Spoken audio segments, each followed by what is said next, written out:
महाकाल शिव की महिमा अपरंपार है। उन्हें प्रसन्न करने के लिए किसी खास प्रयास या पूजा पाठ की जरूरत नहीं होती, बल्कि सच्ची श्रद्धा और पूरे मन से किया गया प्रयास आपको भोलेनाथ की कृपा का पात्र बना सकता है। शायद यही वजह है कि अपने भक्तों के लिए महाकाल ने काल तक को भस्म कर दिया था। ऐसी ही एक कथा मिलती है हमारे धार्मिक ग्रंथों में, जिसे हम आपके साथ शेयर करने जा रहे हैं। मान्यता है कि भोलेनाथ के भक्तों का चरित्र पढ़ने और सुनने से भोलेनाथ की असीम कृपा और पुण्य की प्राप्ति होती है। तो आइए सुनते हैं। भक्त के प्रति महाकाल की अगाध आस्था की जिस कहानी का हम जिक्र कर रहे हैं, वह स्वयं भगवान कार्तिकेय ने संतों को सुनाई थी।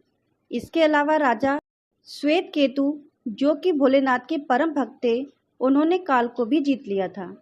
राजा श्वेत केतु सदाचारी, सत्यवादी, धर्म के मार्ग पर चलने वाले सूरवीर और प्रजापालक थे। वे अत्यंत ही निष्ठा और प्रेम भाव से प्रजा का पालन और बड़ी ही आस्था से भगवान शिव की भक्ति करते थे। उनके इस भक्ति भाव से महाकाल अत्यंत प्रसन्न थे। उनकी कृपा से श्वेत केतु के राज्य के लोग दुख, दरिद्रता, अकाल मृत्यु और महामारी से अछूते थे। एक दिन जब राजा श्वेत केतु का जीवन काल समाप्त होने को था और वे भोलेनाथ की आराधना में लीन थे, तब चित्रगुप्त ने यमराज से कहा कि राजा श्वेत केतु की आयु अब पूरी हो चुकी है, अब उनके प्राण हरने का समय है। तब यमराज ने अपने दूतों को आज्ञा दी कि वे जाएं और श्वेत केतु के प्राण हर लाएं। यमदूत राजा श्वेत केतु के पास पहुंचे तो वह शिव मंदिर में थे। दूत बाहर ही खड़े हो गए। श्वेत केतु गहरे ध्यान में थे। बहुत देर हो गई, न श्वेत केतु का ध्यान टूटा और न ये दूत वहां से हिले। दूत बिना अपना काम किए खड़े रहे। जब दूत वापस नहीं पहुंचे तो यमराज ने विलंब होते देखा तो काल दंड संभाला और खुद चल पड़े। दूतों के आने में देरी होने के चलते यमराज स्वयं ही राजा श्वेत केतु के प्राण हरने पहुंच गए। लेकिन वहां उन्होंने देखा कि वह तो महादेव की साधना में लीन है। अब तो वे सोच में पड़ गए कि इसके प्राण कैसे हरें। उन्होंने सोचा कि यह अभी पूरी तरह शिव पूजा में डूबा है। इस स्थिति में शिव पूजा का उल्लंघन नहीं किया जा सकता। तब वे भी बाहर खड़े हो गए।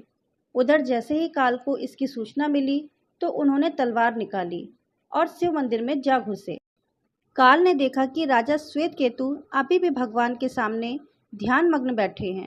वे झपटकर आगे बढ़ा और जैसे ही उसने राजा श्वेत केतु का सिर काटने के लिए तलवार उठाई, शिव ने अपना तीसरा नेत्र खोलकर काल की ओर देखा। भोलेनाथ जी का तीसरा नेत्र खुलते ही काल वहीं राजा श्वेत केतु के सामने जलकर भस्म हो गया। थोड़ी देर बाद जब राजा श्वेत केतु का ध्यान टूटा, उन्होंने अपनी आंखें खोली तो राख में बदल चुके काल को देखा। उन्हें चिंता हुई कि यह कौन है और क्या है।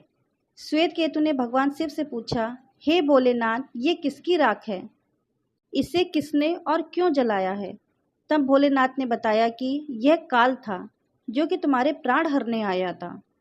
राजा श्वेत केतु ने कहा कि हे महाकाल, यह तो आपकी ही आज्ञा से तीनों लोक में विचरते हैं, लोक को नियंत्रण में रखते हैं। इसी के भय से तो लोग पुण्य कार्य करते हैं। आप इन्हें अतिशीघ्र जीवन दान दे दें। शिव जी की कृपा से काल जी उठा और उसने उठते ही श्वेत केतु को अपने गले से लगाकर बोला, राजा, तुम जैसा तो तीनों लोकों में कोई नहीं है। तुमने तो अजय काल को भी जीत लिया।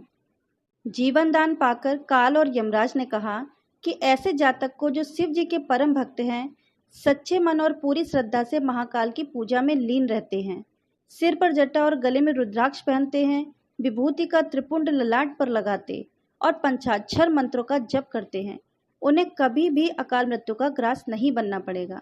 कथा के अनुसार इस आशीर्वाद के बाद श्वेत केतु ने लंबे समय तक राज्य किया और फिर महाकाल की कृपा पाकर उनमें ही विलीन हो गए।